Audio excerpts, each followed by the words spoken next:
शाम गहरी हो रही थी। चारों तरफ काले बादल दिख रहे थे और मेरा छोटा सा बेटा कहीं भी दिखाई नहीं दे रहा था। मैं पागलों के जैसे उसे यहाँ वहां ढूंढ रही थी। सारे नौकर भी उसकी खोजबीन में ही लगे हुए थे कि तभी मेरे पति कमरे से बाहर निकले और दौड़ते हुए सीधा उस वीरान अस्तबल में पहुंचे। मुझे लगा कि न जाने क्या हो गया है। मैं भी पीछे भागी और जैसे ही अस्तबल का दरवाजा खोला तो सामने दो। मेरा नाम शांति है और मेरे पति मेरे लिए बिल्कुल भी वफादार नहीं है। वो मुझसे प्यार नहीं करते। सच कहूं तो जैसे उन्हें प्यार के बारे में कुछ पता ही नहीं है, क्योंकि उन्होंने कभी किसी से सच्चा प्यार किया ही नहीं। मेरी उम्र बहुत कम थी जब मेरी शादी गांव के जमींदार बलबीर सिंह से करवा दी गई। वो दिन मुझे आज भी अच्छे से याद है जब पहली बार उन्होंने मुझे देखा था। मैं अपने घर के आंगन में खड़ी थी। मिट्टी की खुशबू हवा में घुली हुई थी और मैं साधारण कपड़ों में ही अपने घर के काम में लगी हुई थी। तभी वो वहां से गुजर रहे थे और उनकी नज़र मुझ पर पड़ गई। मैं गरीब माँ बाप की बेटी थी। मेरे माँ बाप के चेहरे पर हमेशा मेरे लिए चिंता की लकीरें दिखती रहती थीं, लेकिन उस दिन उनकी आंखों में अजीब सी चमक दिखाई दी। मुझे एक खबर मिली कि बलबीर सिंह ने मुझे पसंद किया है। उन्होंने मुझे देखा और कहने वालों ने कहा कि अरे, तेरी तो किस्मत ही खुल गई है। तुझसे ज्यादा खुशकिस्मत तो पूरे गांव में कोई नहीं है। मैं भी शायद उस वक्त यही सब सोचने लगी थी, क्योंकि मुझे लग रहा था कि मेरी किस्मत तो अब बदलने वाली है। मेरे लिए इसके बाद नए नए कपड़े सिलवाए गए। घर में पहली बार इतनी चमक धमक और खुशहाली दिख रही थी। लोग आ जा रहे थे। सारे रिश्तेदार बधाइयां देते नहीं थक रहे थे। मेरे हाथों में मेहंदी लगी हुई थी और मैं आईने में खुद को देख देख कर बहुत शर्मा रही थी, मुस्कुरा रही थी। जब मैं उस हवेली में आई तो वहां पर सब कुछ मेरे लिए बिल्कुल नया था। उस हवेली की ऊंची ऊंची दीवारें, बड़े बड़े दरवाजे, भारी बरामदे, हर तरफ खामोशी का एक अजीब सा राज था, जैसे इस जगह में बहुत सारी कहानियां छुपी हों। शुरुआत के दिनों में तो मुझे लगा कि शायद यही वो जिंदगी है जिसके मैंने कभी सपने देखे थे। लेकिन शादी को अभी बस 1-2 हफ्ते ही बीते थे कि मेरी आंखों से वो सारे सपने जैसे टूट कर बिखर गए। मुझे पता चला कि जमींदार साहब को पत्नी तो सिर्फ नाम के लिए चाहिए थी। एक ऐसी औरत जो इस हवेली में रह सके, उनके नियम कायदे कानून को माने और चुपचाप उनके साथ अपनी जिंदगी गुजार दे। लेकिन उनके दिल में किसी के लिए कोई भी जगह नहीं थी, क्योंकि वो तो कई सारी औरतों के साथ जुड़े थे और ये कोई सुनी सुनाई बातें नहीं थी, ये हकीकत थी। न जाने कितनी ही औरतें उनकी जिंदगी में आती जाती रहती थी। एक दिन मैंने उन्हें खुद एक औरत से बात करते हुए देख लिया था। उस वक्त तो मेरी सांसें गले में ही अटक गईं और मेरी आंखों के सामने अंधेरा छा गया। मैं वहीं सदमे से खड़ी रह गई और फिर अचानक मेरी आंखों से आंसू बहने लगे। मैं तुरंत उनके सामने गई और उनसे सवाल करने लगी, लेकिन मेरी लाख सवालों के बावजूद मुझे कोई भी जवाब नहीं मिला। वक्त के साथ साथ मुझे ये समझ आ गया था कि ये तो बस सिर्फ शुरुआत है। इससे पहले भी न जाने कितना कुछ हुआ होगा और अब आगे भी न जाने क्या कुछ होना बाकी है। बस फिर मैंने अपने दिल को किसी और तरफ लगाने की कोशिश की। मैंने सोचा कि अगर मेरी जिंदगी में प्यार नहीं है तो शायद मेरी औलाद ही मेरे लिए वो खुशी बन सकती है जिसके सहारे मैं अपनी जिंदगी को जीना सीख लूं। मैंने दिल ही दिल में भगवान से प्रार्थना की कि वो मुझे संतान का सुख दे दे, एक बेटा या फिर बेटी दे दे, ताकि मैं उसके साथ अपनी जिंदगी बिता सकूं। मैंने सोचा कि मैं अपने बच्चों को वो सब कुछ दूंगी जो मुझे कभी नहीं मिल पाया। उनकी अच्छे से परवरिश करूंगी, उन्हें हर खुशी देने की कोशिश करूंगी। ये हवेली हालांकि मेरे लिए कैद थी, लेकिन मैंने सोच लिया था कि इस कैद को मैं अपने बच्चों के लिए किसी स्वर्ग जैसा बना दूंगी। मेरी जिंदगी का भी यही एकमात्र मकसद बन गया था। लेकिन दिक्कत ये थी कि अभी तक मुझे औलाद की खुशी नहीं मिली थी और इस हवेली का एक सख्त नियम था कि हवेली का मालिक जितनी मर्जी औरतों के साथ रहे, लेकिन वारिस तो सिर्फ उसी औरत से पैदा होगा जिसके साथ उसकी समाज के सामने शादी हुई हो। वो सिर्फ एक ही पत्नी रख सकता था और वारिस भी उसी से पैदा होगा। ये नियम इसलिए बनाया गया था कि परिवार में फिर लड़ाई झगड़ा ना हो, क्योंकि पहले ऐसा हो चुका था। कई सारी औरतों से पैदा होने वाले वारिस आपस में लड़कर सब कुछ बर्बाद कर देते थे। इसीलिए तय किया गया कि औलाद तो मुझसे ही होगी। लेकिन वक्त गुजरता रहा और मेरी गोद अभी तक खाली ही थी और यही खालीपन मेरी जिंदगी का सबसे बड़ा दुख बन चुका था। मुझे भी पत्नी इसीलिए बनाया गया था कि एक गरीब और अनपढ़ लड़की को लाकर इस हवेली में बिठा दिया जाए ताकि वो बिना कोई सवाल जवाब किए चुपचाप सर झुकाकर अपनी जिंदगी बिता दे। ये बात अपनी जगह ठीक थी, मगर इंसान के अंदर जो आवाज होती है वो ना तो दौलत की मोहताज होती है और ना ही किसी ऊंची शिक्षा की। कुछ लोग बड़े घरों में पैदा होते हैं, बहुत पढ़े लिखे भी होते हैं, मगर हकीकत यह है कि उनका ज़मीर मर चुका होता है। और कुछ लोग ऐसे भी होते हैं जो बिल्कुल साधारण जिंदगी जी रहे होते हैं, लेकिन उनके अंदर जिंदगी का एहसास हमेशा जिंदा रहता है। मेरा ज़मीर अभी जिंदा था और यही वजह थी कि मैं कभी भी इस रिश्ते को दिल से नहीं अपना पाई थी। वो आदमी जो मेरे साथ वफादार नहीं था, उसकी पत्नी बनकर रहना मेरी सिर्फ मजबूरी थी, मगर दिल से उसे मान लेना मेरे बस में नहीं था। यही मेरा खामोश ऐतराज था। ना तो मैं चिल्ला सकती थी, ना उससे लड़ सकती थी और ना ही छोड़कर कहीं जा सकती थी। बस अपने दिल के अंदर मैंने एक दीवार खड़ी कर ली थी जिसके उस पार वो कभी नहीं आ सके। कभी कभी मैं हवेली के छज्जे पर खड़ी होकर दूर से खेतों को देखती रहती थी। हवाएं बहुत धीमे धीमे चलती और मैं अपनी साड़ी के आंचल को मजबूती से पकड़ लेती। मेरे दिल में बस एक ही प्रार्थना थी कि भगवान मुझे औलाद दे दे ताकि मैं अपने इस खालीपन को भर सकूं। वक्त गुजरता रहा, दिन महीने में बदले और महीने सालों में बदल गए। अब मेरी शादी को 5 साल गुजर गए, मगर जमींदार साहब की आदतें ना बदलीं। वो बिल्कुल वैसे के वैसे ही रहे। मगर एक दिन मेरी जिंदगी में वो खुशी आई जिसका मैं न जाने कितनी बेसब्री से इंतजार कर रही थी। भगवान ने मुझे औलाद की खुशी दे दी। मेरे यहाँ पर एक बेटा पैदा हुआ। उस दिन हवेली का माहौल बिल्कुल बदल गया था। चारों तरफ रौनक फैली थी, औरतों की आवाज गूंज रही थी, बधाइयां दी जा रही थीं और मैं अपने बेटे को सीने से लगाए आंखों में आंसू लिए मुस्कुरा रही थी। मैंने उसका नाम राजवीर रखा। वो मेरा इकलौता बेटा था और शादी के 5 साल बाद हुआ था।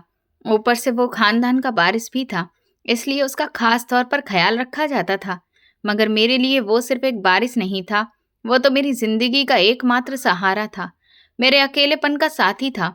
मैं उसे हर वक्त अपने पास ही रखती, अपने गले से लगा कर रखती। उसकी खुशबू मेरे दिल को सुकून देती थी। मगर जमींदार साहब को ये सब अच्छा नहीं लगता था। वो अक्सर मुझे टोकते रोकते रहते और कहते कि ये कोई लड़की नहीं है, ये एक मर्द है। इस हवेली का मर्दों की तरह ही रहने दो इसे, हर वक्त अपने पल्लू से बांध कर ना रखा करो। उनकी बात सुनकर मैं चुप हो जाती, मगर मेरे दिल में एक अजीब सा डर बैठा रहता था कि कहीं मेरे पति की ऐसी सोच मेरे बेटे को मुझसे कहीं दूर न कर दे। वक्त गुजरता रहा और राजवीर बड़ा होने लगा। उसके पैर अब मजबूत होने लगे थे, इसीलिए वो डगमगाकर चलने लगा था। उसकी आवाज में अब मिठास आने लगी थी। फिर धीरे धीरे समय पंख लगाकर उड़ा। कुछ पता नहीं चला। वो अब 7 साल का हो गया। मैं उसे हवेली से बाहर नहीं जाने देती थी। मुझे हर वक्त एक अनजाना सा डर लगा रहता था। मगर एक दिन जमींदार साहब ने कड़क अंदाज में कहा कि यह हमारा गांव है और यहाँ पर हमारा राज चलता है, हमारे खानदान का नाम है, हमारे बेटे के साथ कोई कुछ भी नहीं कर सकता। उन्होंने मुझे समझाते हुए कहा कि इसे तुम मत रोको। अगर ये घर की 4 दीवारी में हर वक्त बंद रहेगा तो फिर ये कमजोर हो जाएगा। मर्दों का काम होता है बाहर निकलना, दोस्त बनाना, दुनिया देखना। फिर वो भरोसे से बोले कि हर जगह पर मेरे अपने ही लोग खड़े हैं, इसीलिए इसे कुछ भी नहीं होगा। मैं चुपचाप खड़ी उनकी बातें सुनती रही, मगर मेरा दिल ये सब बातें मानने को तैयार नहीं था। हवेली की ऊंची दीवारों के साए में खड़ी मैं अपने बेटे को देख रही थी, जो कि वहां के गार्डन में खेल रहा था।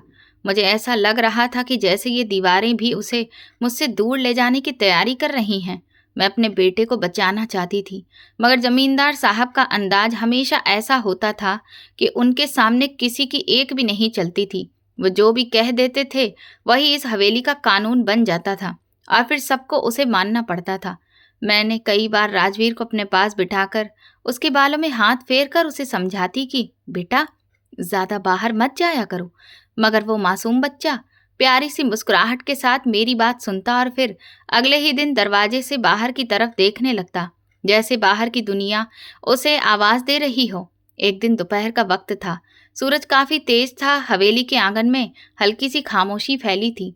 मैं अपने कमरे में बैठी कुछ काम कर रही थी कि अचानक दरवाजा जोर से खुला। राजवीर अंदर आया। उसके कपड़े मिट्टी से गंदे हो गए थे। उसके माथे पर हल्की सी चोट भी लगी थी। ये देखकर मेरा दिल जैसे सीने से निकल आया। मैं तुरंत उठकर उसके पास गई और उसे अपने पास खींच लिया। मैंने घबराकर पूछा, क्या हो गया बेटा? तुम्हें ये चोट कैसे लगी? वो हल्का सा मुस्कुराया, जैसे कि कुछ हुआ ही ना हो, और बोला, कुछ भी नहीं हुआ है मम्मी, मैं बिल्कुल ठीक हूँ, आप परेशान ना हो। मैंने उसके चेहरे को अपने हाथों में लेकर ध्यान से देखा और कहा, मुझे सच सच बताओ, क्या हुआ है? उसने थोड़ा सा रोकर कहा, मम्मी मैं गिर गया था, मगर अमर ने मुझे बचा लिया। मैं एक पल के लिए रुक गई और हैरानी से उसका चेहरा देखने लगी। मैंने पूछा, कौन अमर, और तुम कहाँ पर गिरे थे? वो मासूम अंदाज में बोला, मम्मी हमारे गांव में एक पुराना कुआं है जो अब बंद हो चुका है। लोग उसमें कूड़ा फेंकते रहते हैं, इसीलिए वो ऊपर तक भर गया है। वो बोलता जा रहा था और मैं उसके हर एक शब्द को सुनने के साथ साथ अंदर से कांप रही थी। उसने बताया कि मैं खेलते खेलते उस कुएं के पास चला गया था, मगर वहां पर मेरा पैर फिसल गया। मैं अंदर गिरने ही वाला था कि तभी अमर ने तुरंत मेरा हाथ पकड़कर मुझे बाहर खींचकर निकाल लिया। ये सुनते ही मेरे हाथ पैर ठंडे पड़ गए। मैंने उसे जोर से अपने सीने से लगा लिया, जैसे कि अभी भी कोई खतरा बाकी हो।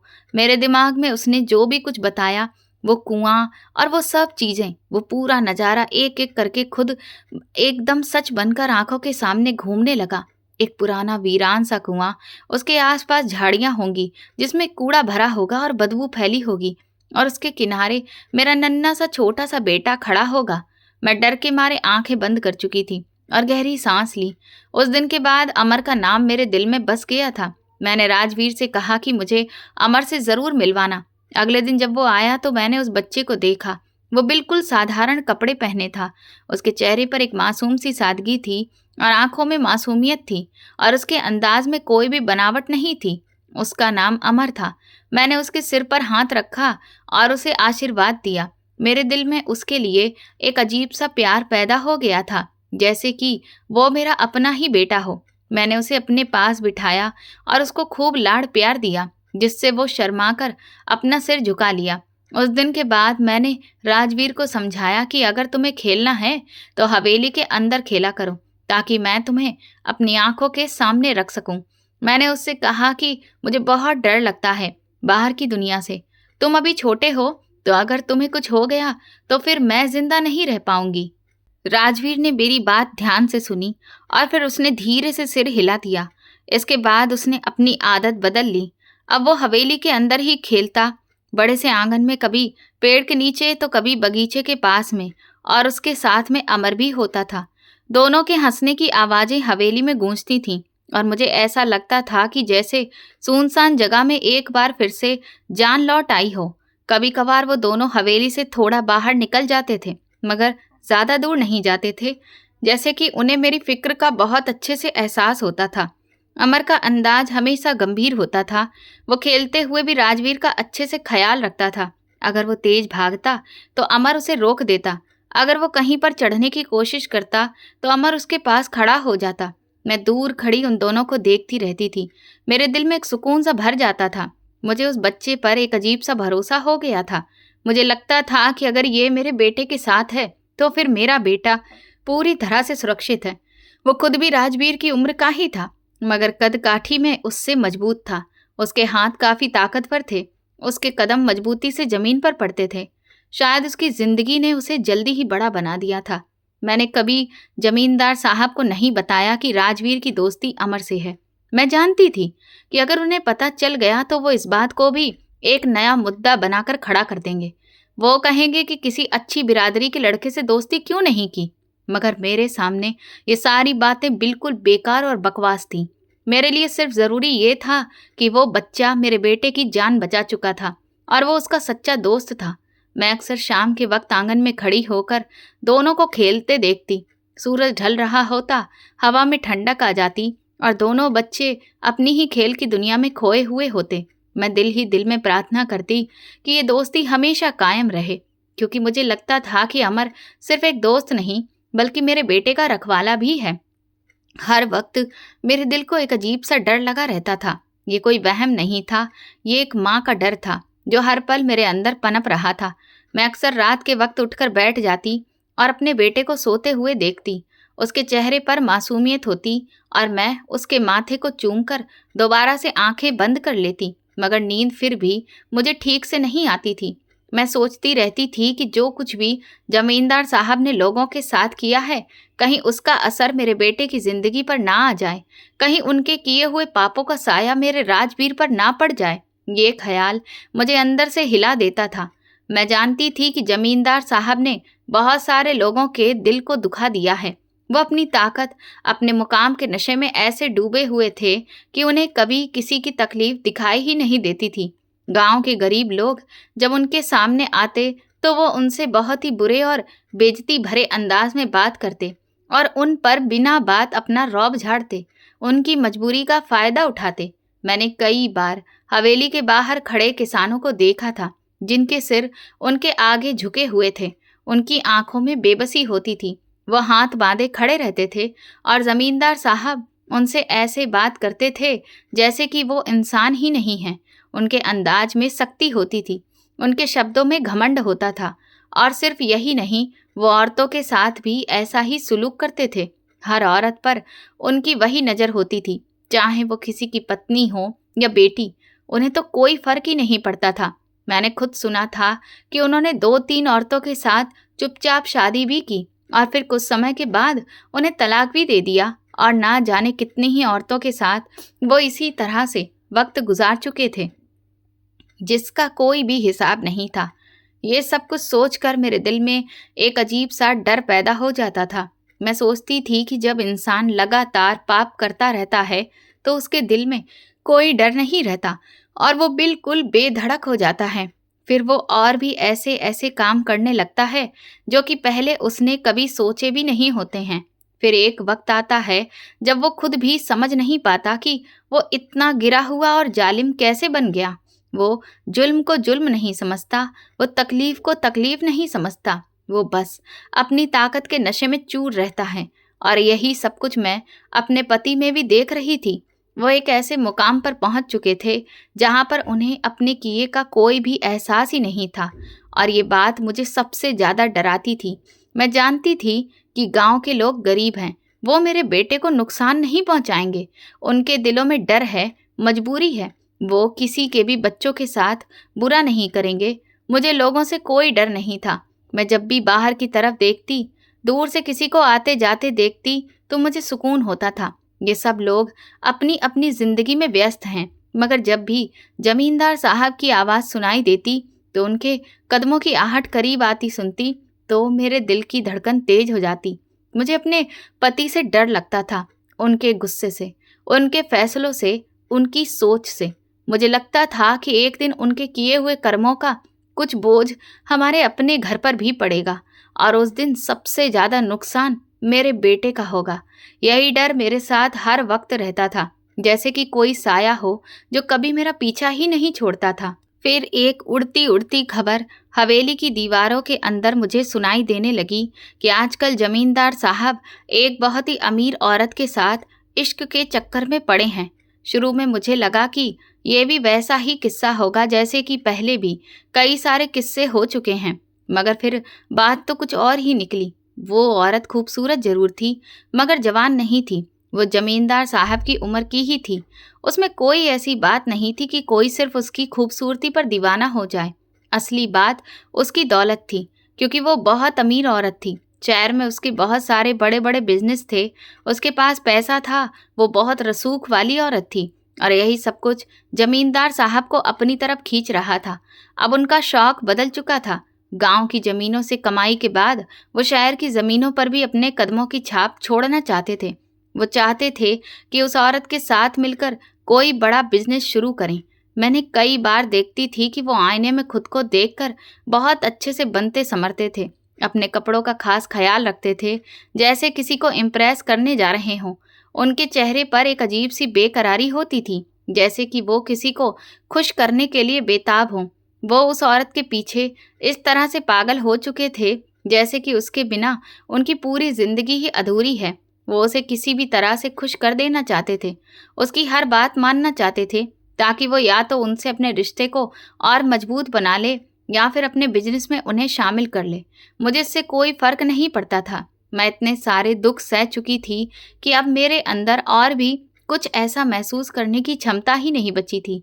मैं बस अपने बेटे के साथ अपनी दुनिया में रहती थी, मगर मुझे ये नहीं पता था कि उनकी जिंदगी का ये नया मोड़ मेरी जिंदगी को बर्बादी की तरफ ले जाएगा। फिर कुछ ऐसा हुआ कि इस औरत ने पहले उन्हें खूब सारे सपने दिखाए। वो उनसे बड़ी बड़ी बातें करती रही कि हम लोग मिलकर ऐसा बिजनेस करेंगे, वैसा बिजनेस करेंगे, शहर में खूब नाम कमाएंगे, और जब सब कुछ ठीक हो जाएगा तो फिर हम शादी भी करेंगे। जमींदार साहब उसके जाल में पूरी तरह से फंस चुके थे। उन्होंने उसके कहने पर करोड़ों रुपए लगा दिए। वो हर बार नई उम्मीद के साथ उसके पास जाते और वो उन्हें नए नए सपने दिखा देती। फिर एक दिन अचानक सब कुछ खत्म हो गया। वो औरत अचानक से गायब हो गई। पता चला कि वो तो पहले से ही शादीशुदा थी और अपने पति के साथ मिलकर ये सब खेल खेल रही थी। वो दोनों मिलकर जमींदार साहब को लूट रहे थे। ये खबर जब हवेली में पहुंची तो वहां की हवा ही बदल गई। जमींदार साहब का गुस्सा जैसे दीवारों से टकराकर चारों तरफ गूंजने लगा। उनके कदमों की आवाज भारी हो गई और आंखों में आग भड़कने लगी थी। वो हर चीज पर गुस्सा निकाल रहे थे, हर बात पर जोर जोर से चिल्ला रहे थे। उस दिन दोपहर का वक्त था और सूरज की रोशनी में ताजे आम चमक रहे थे। पेड़ों की शाखाएं हवा में हिल रही थीं और इस बीच वहां पर छोटे छोटे बच्चे खेल रहे थे। अमर एक पेड़ के नीचे खड़ा था और पेड़ पर चढ़कर एक आम को तोड़ते हुए हंसकर उसे अपने दोस्त के साथ बांटने लगा। ये एक मासूम सा खेलते बच्चों की वही शरारत थी जिसमें वो फल चोरी करके खाने में खुशी महसूस करते हैं। मगर उसी पल जमींदार साहब की नज़र उस बच्चे पर पड़ गई और वो तेजी से उसकी तरफ बढ़े। उनके चेहरे पर गुस्सा था, आंखों में नफरत थी। उन्होंने जोर से चिल्लाकर कहा, तू चोरी कर रहा है, गरीब की औलाद। अमर उनकी तेज दहाड़ती हुई आवाज सुनकर बुरी तरह से घबरा गया। उसके हाथ से वो आम वहीं गिर गया। उसने कुछ कहने की कोशिश की मगर जमींदार साहब ने उसकी एक भी ना सुनी। उन्होंने उसे पकड़ा और जोर जोर से थप्पड़ मारने लगे। हर थप्पड़ के साथ उसका छोटा सा वजूद हिल जाता था। उसकी आंखों में आंसू आ गए मगर आवाज ना निकल सकी। वो लगातार उसे पीटते रहे जैसे कि अपना सारा गुस्सा उस मासूम बच्चे पर निकाल रहे हो। आखिरकार अमर की आंखें बंद हो गईं और वो बेहोश होकर जमीन पर गिर गया। कुछ पल के लिए खामोशी फैल गई। जमींदार साहब ने इधर उधर देखा जैसे उन्हें अपने किए का एहसास हो गया हो, मगर वो रुकने वाले नहीं थे। उन्होंने डर के मारे उसे उसके माँ बाप के पास भेजने की जगह एक और बड़ा पाप किया। वो उस बेहोश बच्चे को घसीटकर अस्तबल की तरफ ले गए। वो अस्तबल जो अब बिल्कुल खाली पड़ा था, जहाँ कभी बहुत पहले घोड़े रहा करते थे, मगर अब सिर्फ वहाँ गंदगी रह गई थी और ज़मीन पर पुरानी घोड़े की लीद पड़ी थी। वहाँ चारों तरफ बदबू फैली थी। हर तरफ कीड़े मकोड़े रेंग रहे थे। दीवारों के कोनों में भी अंधेरा पसरा था, जहाँ पर सांप और जहरीले कीड़े छुपे रहते थे। उन्होंने अमर को इस गंदी जगह पर फेंक दिया। वो बेहोश था और उसके वजूद में हल्की सी भी हरकत नहीं थी। अगर वो होश में होता तो शायद खुद को बचाने की कोशिश करता, मगर बेहोशी में वो कुछ भी नहीं कर सकता था। वो वहाँ पड़ा था, उसके आसपास कीड़े मकोड़े रेंग रहे थे और ये सब कुछ हो चुका था, मगर मुझे इसकी खबर तक नहीं थी। मैं उस वक्त ये समझ रही थी कि राजवीर और अमर एक साथ खेल रहे हैं, जैसे वो हर रोज़ खेला करते थे। दोपहर ढलती तो वो कभी आंगन में होते तो कभी बगीचे के पास, और शाम होने से पहले घर लौट आते थे। मगर उस दिन कुछ अलग था। सूरज धीरे धीरे डूबने लगा, आसमान का रंग बदलने लगा था और हवेली के आंगन में गहरे काले साए फैलने लगे। मैं दरवाजे की तरफ देख रही थी, लेकिन दरवाजे पर मुझे कोई आहट सुनाई नहीं दे रही थी। पर मेरी आंखें वहीं टिकी थीं कि जैसे अभी वो दोनों हंसते हुए अंदर आएंगे। मगर वक्त गुजरता गया और कोई आवाज़ नहीं आई। मेरे दिल में बेचैनी बढ़ने लगी। मैंने एक नौकर को बुलाया और कहा, जाओ जाकर देखो कि वो दोनों कहाँ हैं, उन्हें तुरंत यहाँ लेकर आओ। वो गया मगर खाली हाथ वापस आ गया। कुछ देर के बाद मैंने फिर एक और नौकर को भेजा और फिर एक और को, मगर कोई भी उन दोनों को ढूंढ नहीं सका। मेरे दिल की धड़कन तेज हो गई। मैं खुद बाहर जाना चाहती थी, मगर मुझे हवेली से बाहर निकलने की इजाज़त नहीं थी। मेरी दुनिया इन्हीं दीवारों तक सीमित थी और आज यही दीवारें मुझे जेल जैसी लगने लगी थीं। मैं लाचारी की हालत में वहीं पर टहलने लगी। कभी दरवाजे के पास जाती तो कभी वहाँ से लौट आती। मुझे ये भी पता नहीं था कि अमर का घर कहाँ पर है। मैं उसे सिर्फ एक बच्चे के तौर पर जानती थी, जो कि मेरे बेटे के साथ खेलता था। वक्त गुजरता गया, अंधेरा फैलने लगा। अब मेरे दिल में एक खौफ ने जगह बनानी शुरू कर दी। मुझे महसूस हो रहा था कि जरूर कुछ बहुत बुरा हो चुका है, मगर क्या हुआ है ये मुझे नहीं पता था। यहाँ तक कि रात हो गई। हवेली के अंदर खामोशी के साथ एक अजीब सा सन्नाटा फैल गया और उधर मेरे पति बैठक में बैठे थे। उनके सामने बोतल रखी थी। वो अपने करोड़ों के नुकसान को भुलाने के लिए इस बोतल के सहारे बैठे थे। उन्हें इस बात का कोई एहसास नहीं था कि उनकी अपनी जिंदगी में क्या होने वाला है। इसी दौरान हवेली में शोर मच गया। राजवीर कहाँ है? उसे ढूंढो। यह आवाज़ हर तरफ पहुंचने लगी। मेरा दिल जैसे रुक गया। मैं चिल्लाती हुई दौड़ी और सीधा जमींदार साहब के कमरे में गई। मैंने रोते हुए कहा कि मेरा बच्चा नहीं मिल रहा, पता नहीं वो कहाँ चला गया है। पूरे गांव में उसे तलाश किया जा रहा है। वो एक पल के लिए बिल्कुल पत्थर हो गए। फिर जैसे उन्हें भी एहसास हुआ कि ये मामला बहुत गंभीर है, वो उठे और बाहर निकल गए। उन्होंने भी लोगों को आवाज़ देना शुरू कर दी, उसे जल्दी से जल्दी तलाश करो, हर जगह पर ढूंढो और देखो कि वो कहाँ है। अब तो हवेली के लोग भी बाहर निकल गए। गांव के भी कुछ लोग जमा हो गए थे। तब उसे सब ढूंढने में लगे थे, मगर अजीब बात यह थी कि वो कहीं भी नहीं था। ना तो वो हवेली में था, ना ही गांव की गलियों में था। ऐसा लग रहा था कि जैसे उसे या तो जमीन निगल गई या आसमान निगल गया। मेरे लिए ये पल किसी कयामत से कम नहीं था। मैं दरवाजे के पास खड़ी हर आने जाने वाले को देखती और उम्मीद करती कि शायद अगले ही पल कोई मेरे बेटे को लेकर आ जाएगा। मेरे आंसू रुकने का नाम नहीं ले रहे थे। मैं बार बार भगवान से प्रार्थना करती थी कि मुझे मेरा बेटा वापस मिल जाए। हर गुजरा हुआ पल मेरे लिए भारी बोझ बन रहा था। ऐसा लग रहा था जैसे वक्त रुक गया है, मगर मेरा दर्द बढ़ता जा रहा था। इस सब के बीच मुझे ये भी पता नहीं था कि अमर भी गायब है। उसके घर वाले भी उसे तलाश कर रहे थे, मगर उनकी आवाज़ कोई नहीं सुन रहा था। वो गांव के गरीब लोग थे, उनकी बात की तो कोई वैल्यू ही नहीं थी। लोग उन्हें वैसे ही कम समझते थे। उनका दुख, उनका चिल्लाना किसी के दिल तक नहीं पहुंच रहा था। और मैं अपनी दुनिया में सिर्फ अपने बेटे के लिए तड़प रही थी। मुझे अंदाजा तक नहीं था कि उस रात अंधेरा सिर्फ मेरे घर में नहीं था, बल्कि एक और घर में भी फैल चुका था। हम लोग ढूंढते रहे, परेशान होते रहे और वक्त जैसे हाथ से निकलता जा रहा था। रात गहरी होती जा रही थी और हर गुजरा हुआ पल मेरे दिल पर बोझ बन रहा था। हवेली के आंगन में इधर उधर भागते कदमों की आहट गूंज रही थी। कोई दरवाजे के पीछे से देख रहा था तो कोई दीवारों के साथ लगकर झाड़ियों में झांक रहा था, मगर कहीं पर कोई भी निशान नहीं था। हवा में एक अजीब सा डर फैल गया था। आसमान काला पड़ चुका था। दूर कहीं से कुत्तों के भौंकने की आवाज़ इस खामोशी को और भी ज़्यादा भयंकर बना रही थी। मैं दरवाजे के पास खड़ी होकर बार बार अंधेरे में झांकती और हर आहट पर चौंक जाती। मेरा दिल जोर से धड़क रहा था और जुबान पर बस यही प्रार्थना थी कि मेरा बच्चा मुझे मिल जाए। इस बेचैनी के पलों में अचानक मेरे पति के चेहरे का रंग बदल गया, जैसे कि उनके मन में कोई बात बिजली की तरह कौंधी हो। वो एकदम से उठे और तेजी से एक तरफ भागने लगे। उनके कदमों की रफ्तार इतनी तेज थी कि मैं एक पल के लिए समझ ना सकी कि वो कहाँ जा रहे हैं, मगर फिर मैं भी उनके पीछे ही भागने लगी। वो हवेली के उस हिस्से की तरफ जा रहे थे जहाँ कोई बहुत ही कम जाता था। वो एक तहखाना था, उसके साथ ही वो पुराना अस्तबल बना था। वो रास्ता सुनसान था। दीवारों पर सीलन के निशान थे और ज़मीन पर धूल और गंदगी जमी थी, जैसे बरसों से किसी ने इस तरफ कदम ही ना रखा हो। मेरा दिल और तेजी से धड़कने लगा। एक अनजाना सा डर मेरे अंदर फैल रहा था।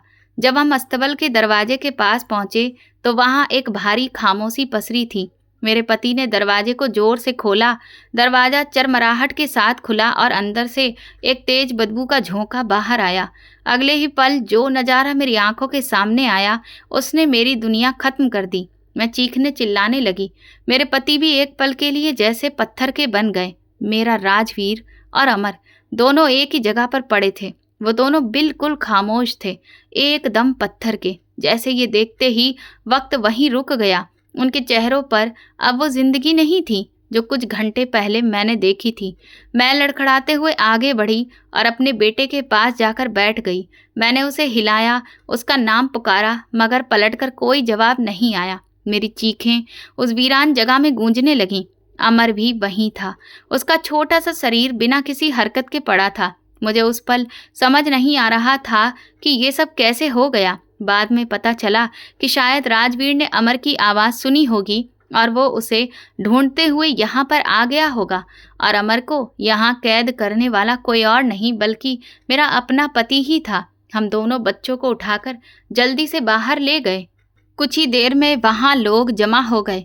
किसी ने गाड़ी निकाली, हम उन्हें लेकर अस्पताल गए। रास्ते भर मैं अपने बेटे को सीने से लगाए रोती रही, उसका नाम पुकारती रही, मगर वो बिल्कुल चुप था। अस्पताल की रोशनी मेरी आंखों में चुभ रही थी। डॉक्टर ने तुरंत दोनों का चेकअप किया। फिर कुछ देर बाद वो हमारे सामने आए। उनके चेहरे पर गंभीरता थी। उन्होंने कहा कि किसी जहरीली चीज़ ने काटा है और वक्त काफ़ी गुजर चुका है। अगर आप इन्हें पहले ले आते तो शायद कुछ हो सकता था, मगर अब तो बहुत देर हो चुकी है। ये शब्द मेरे कानों में गूंजने लगे। मेरे हाथ से सब कुछ निकल चुका था। ये हम पर कितनी बड़ी कयामत थी, ये तो सिर्फ हम ही समझ सकते थे। मेरी पूरी दुनिया खत्म हो चुकी थी। मेरे बेटे की सांसें, जो मेरी जिंदगी का एकमात्र सहारा थी, वो अब हमेशा के लिए रुक गई थी। इसके बाद जमींदार साहब ने मुझे पूरा सच बताया। उन्होंने बताया कि उन्होंने अमर के साथ कैसे ये सब किया था। उनका गुस्सा उनके सोचने समझने की क्षमता पर पूरी तरह से हावी हो गया था, और उस मासूम बच्चे को उन्होंने अंधेरी जगह में बंद कर दिया था। फिर मेरा बेटा अपने दोस्त को ढूंढते हुए वहां पहुंच गया होगा। दोनों एक दूसरे के सच्चे दोस्त थे और आखिरी वक्त तक वो साथ ही रहे। अमर की लाश उसके माँ बाप के हवाले कर दी गई। उनके घर में भी दुख फैला था, मगर उनके और भी बच्चे थे। उनकी जिंदगी किसी न किसी तरह चलती रही, मगर हमारे घर का तो चिराग बुझ चुका था। मेरा राजवीर, जो 5 साल के बाद मुझे मिला था, जो मेरी हर प्रार्थना का जवाब था, वो सिर्फ 8 साल की उम्र में मुझसे छिन गया। हवेली में अब सन्नाटा पसरा हुआ था। हर कमरा खाली लगता था। हर दीवार मुझे उसकी याद दिलाती थी। मैं न खाना खा पाती थी और ना ही सो पाती थी।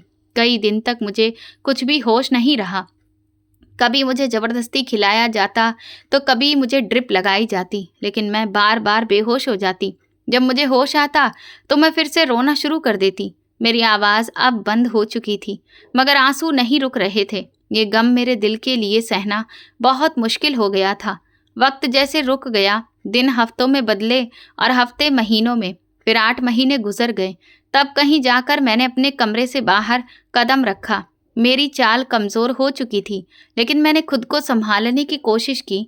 मैं धीरे धीरे चलती हुई उस जगह गई जहाँ मेरा बेटा दफन किया गया था। वहाँ पर 2 समाधियाँ थीं, एक मेरे राजवीर की और दूसरी अमर की। मैं उनके पास जाकर बैठ गई। हवा धीमी धीमी चल रही थी। चारों तरफ सन्नाटा था।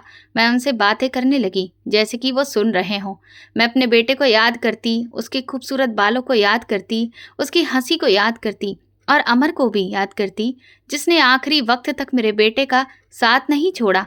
वहाँ बैठकर मुझे थोड़ा सा सुकून मिलता था, जैसे मेरे दिल का बोझ कम हो जाता हो।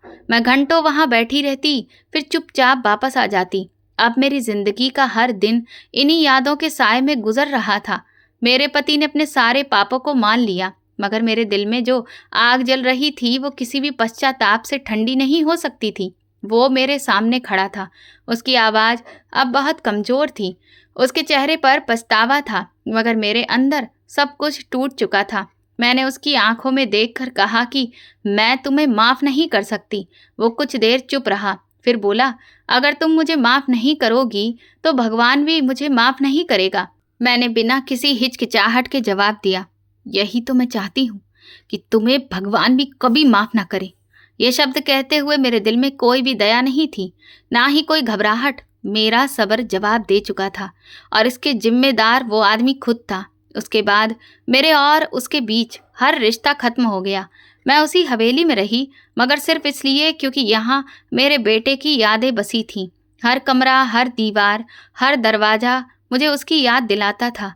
आंगन के उस कोने में जहाँ वो खेलता था, बगीचे के उस हिस्से में जहाँ वो बैठकर मुझसे बातें करता था, पेड़ के नीचे वो जगह जहाँ वो अमर के साथ खूब हंसता था। ये सब कुछ मेरे लिए जिंदा यादें थीं। इधर मेरे पति की जिंदगी भी बदलने लगी थी। उनके किए हुए कर्मों का हिसाब शुरू हो चुका था। ये सब कुछ उसी की वजह से हुआ था और अब उसकी सजा भी उसे मिल रही थी। पहले उसके कारोबार में नुकसान होने लगा, फिर उसकी जमीनों पर भी कब्जे होने लगे। वो जमीनें जिन पर उसे बहुत ही घमंड था, एक एक करके उसके हाथ से निकलने लगी। हवेली के बाहर लोगों का रवैया उसके लिए बदल गया। जो लोग पहले उसके सामने डरकर सर झुकाते थे, अब उसकी तरफ आंख उठाकर देखने लगे थे। एक दिन उसकी गाड़ी का एक्सीडेंट हो गया। वो जख्मी तो हुआ मगर बच गया। मगर इस एक्सीडेंट के बाद उसके अंदर डर बैठ गया। गांव के लोग उसके खिलाफ हो गए। किसी ने भी उसकी पुरानी जुल्मों की वीडियो बनाकर बाहर पहुंचा दी। वो वीडियो भी फैल गई।